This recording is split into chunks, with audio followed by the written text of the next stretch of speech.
Itaola. All right, here we go. Ko Betway ba tshepela hore o tshwantse o betjhe ka tsela e nepahetseng. Ka nako e nngwe ho tlamehile hore o ikhule hanyane. Ka nako tse ding O ska leka go busha tše di lahlegilego. Nakusasa kuse olunye usuku. Dlala ngokusemandleni wakho. Ge o tlhoka thušo go gona. hopola, bet responsibly. So this is the saddest time of the week for me and for possibly anybody else who has followed one of my bets. I didn't win again. I haven't won in 8 months now. It's getting a little bit desperate. I did win, but thanks to another bet from Fiso Masabuko, who gave me a five choice bet that actually returned 637 Rand. So I covered all the losses I've had in the last 3-4 months, which is great. I must thank him for it. He'll actually tell us how to bet. So we're going to replay the interview he did with us on Thursday, in which he talks about the bets he's taking, why he takes them, how he takes them, and unlike me, he doesn't bet with his heart. Let's go through my bets first. We'll just just to prolong the agony. On Friday night in La Liga, I had Girona against Getafe, and that was a loss. I went for both teams to score, and it was so that was a win, my mistake. But Girona did win. Girona did lose to Getafe 2-1. Hard-fought contest. Getafe beat them 2-1 in the Liga. So that's their unbeaten La Liga streak has stretched now to 6 matches. Julio, they had a guy called Iglesias playing for them, which is great. He basically passed the ball to Cristantos Uche, who scored the first goal. They were chasing the first ever back-to-back wins over Getafe, and Girona were looking good. They came back, they equalised, but there's no consistency in Girona at the moment. They are above Getafe, but Getafe are romping up the La Liga table at the moment. So that was a win for me. Both teams to score at 2-1. Over to the Premier League, Leicester Arsenal, and I bet on both teams to score, and I said no. Now this is a tight looking game. Leicester were good value for the money, and obviously Arsenal without Kai Havertz, they've been struggling. Leicester have lost their last 4 of their last games. They had 1 win. So Mikel Arteta essentially challenged them, Arsenal, to bare their teeth and prove they have the tools to fight for the title. This is despite having Kai Havertz out. And for 80 minutes of that game, it looked like Arsenal were going to be blunt in attack, and it would have been until the excellent Ethan Nwaneri dinked a feathery cross into the box, and the substitute Mikel Merino, unmarked from 6 yards out, twisted his head and powered in the first for his 2 goals. He actually, his asked Arteta, said, I want to play up front. He replaced the very ineffective Raheem Sterling, who's been a disappointment since he arrived from Chelsea on loan. Chelsea obviously still paying part of his salary to be here, and I think this may be the end of Raheem Sterling's Premier League career. I'm not too sure he'll get another go. I think he may be on his way to Saudi Arabia at the end of this season. Arteta did start with Leonardo Trossard at a false 9. Sterling was on his left. Nwaneri was on his right. It was a 3-pronged attack. But then, until Mourinho's headed it, there was nothing. They didn't. They couldn't penetrate the Leicester defence. Leicester, who haven't had a clean sheet in 21 matches all season, and it's the first Premier League game. This is quite a heck of a stat that they begun without any of Bukayo Saka, Gabriel Martinelli, Gabriel Jesus, or Havertz. And he's obviously out for the season with a torn hamstring injury. And that's for 4 years. So they haven't started the first game. They haven't started with any of those 4 for 4 years. But the way Mourinho was playing, he ensured that Arsenal cut the gap to Liverpool to 4 points for just 24 hours. Then Liverpool beat Wolves 2-1 in a tight, nervy game on Sunday that had me hanging from the rafters. It was Jordan Ayew looked good, but you want to watch. There's a kid, the Arsenal teenager, and watch him closely. Miles Lewis Skelly. He is a wonder player. He's got a magic touch. Made a magnificent intervention. Took the ball of Jordan Ayew's toe, and at the back post. He's an extraordinary. He's only 18 years old. He's going to be an absolute superstar. Arteta, though, was talking about the difficulty of the game and what he should be doing in terms of building his team up in the absence of Kai Havertz. Very tough match. The first half, especially the first 20-25 minutes, we struggled to get certain momentum because we did a lot of simple things very wrong, giving a lot of balls away and never really threat in generating enough momentum and sequences in the opposition's box, but the second half was very different. We had much more urgency, better intentions, better executions, and then you can sense that the game was going in the direction that he had to go. Saying that, is a moment when we give the ball away in the middle of the park. The space is open in the counter, and Miles has to make a magic touch to deny the goal. And in the other end, then that's when we score the goal. To be fair, but Mikel has got that. It's a goal threat because he can smell danger, he can anticipate the action. He's got really good timing to arrive to certain areas, and then obviously he has the capacity to execute with a lot of part of his body. And he needed the delivery. He certainly had that as well, and he put it in the back of the net. And was that front three something we were seeing you kind of work out in real time because of the different kind of profiles? Obviously starting with the kind of smaller guys, but then bringing Well, I think the game started to suit him more because they were started to defend much more deeper, and we had more momentum, more sequences, more set pieces as well in that period, and we believe that he could impact the game, and we were lucky that he did it. I don't think they were lucky. I thought Mourinho was actually desperate to prove a point or two. So I took Arsenal. I said both teams to score, and I said no. So I had 2 out of 2 there, and I think I'm going well. Life's going to be good for me. And then we go to Stuttgart against Wolfsburg in the Bundesliga. Stuttgart were 5th going into the game. Wolfsburg were 9th. They'd drawn their last 3 games. Stuttgart had won 3 of their last 5.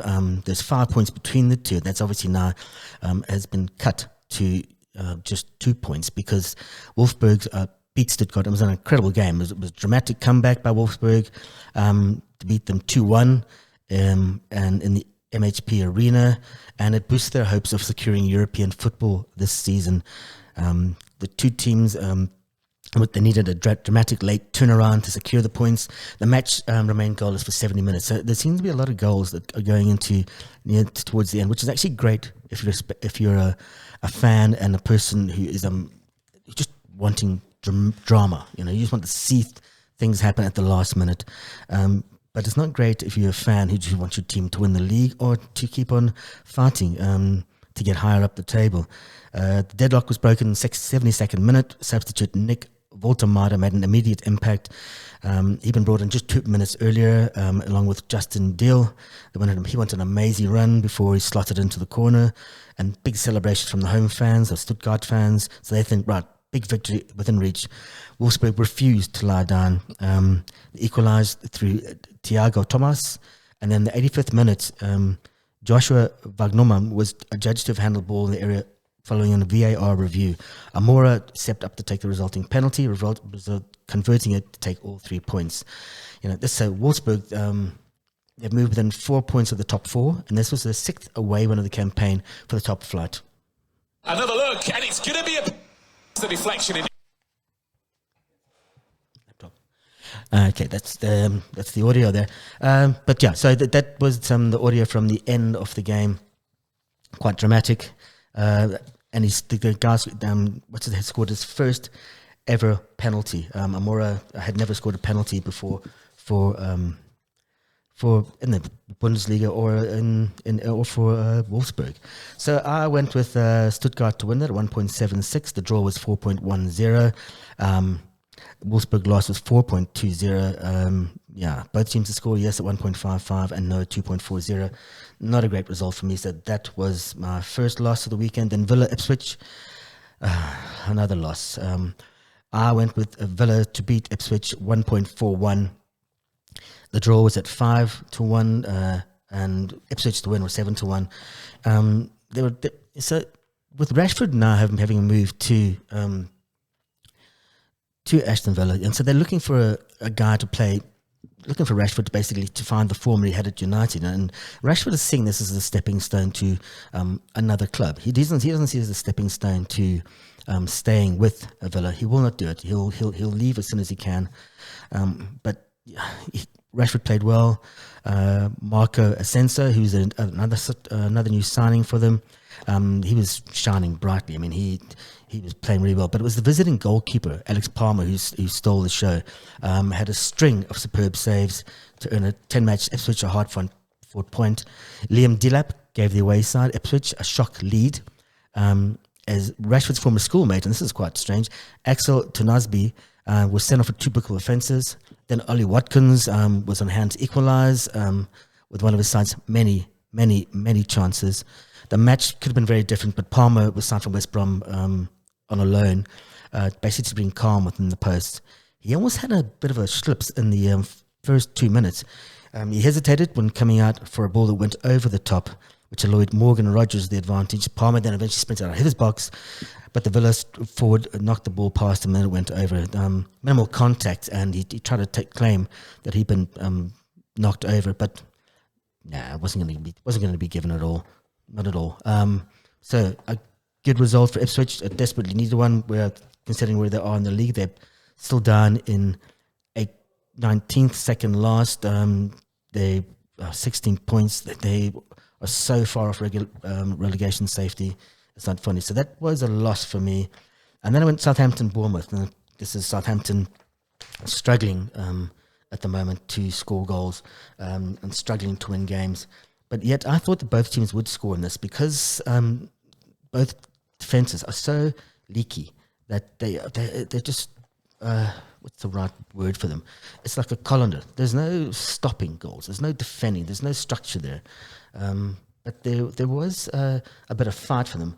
Bournemouth are on a run, and they're doing their chances of qualifying for the Champions League and for Europe for next year. No small measure of harm. They score goals at random, about will basically. So they scored 41 this season. They've conceded just 28. With that goes up after the weekend's result to 44, and then they've conceded 29. They are 3 points behind City in 4th, and they've jumped up above Chelsea into 5th place after they beat Southampton 3-1. I mean, the match report I read called them sorry Southampton, which was in the South Coast derby. Both teams are down on the coast. Jonathan scored for them. Ryan Christie led up the first half. He provided the cross for Dango Otara to open the scoring with a thumping header, and then he scored a second himself from 22 yards. They offered little until Tyler Dibbling sprang from the bench, and Camila Suleiman gave them some small hope. But there is a lack of consistency, a lack of nice about Southampton. I just want to go look at the scorers. So there's Sulamala scored in the 72nd minute to make the score 2-1. Dango Utara scored the first one. Ryan Christie got the second in the 16th minute. And Marcus Taverner basically secured all the points. Bournemouth had 54%. Southampton had just 46%, which is not bad. Both teams had 7 shots off target, but Bournemouth had 7 on, which is probably the difference between the two. So I didn't win, but I did win with Fissa Mazabuka. So he went with Europa Conference League choices for Thursday night. So it was the night we made the choices.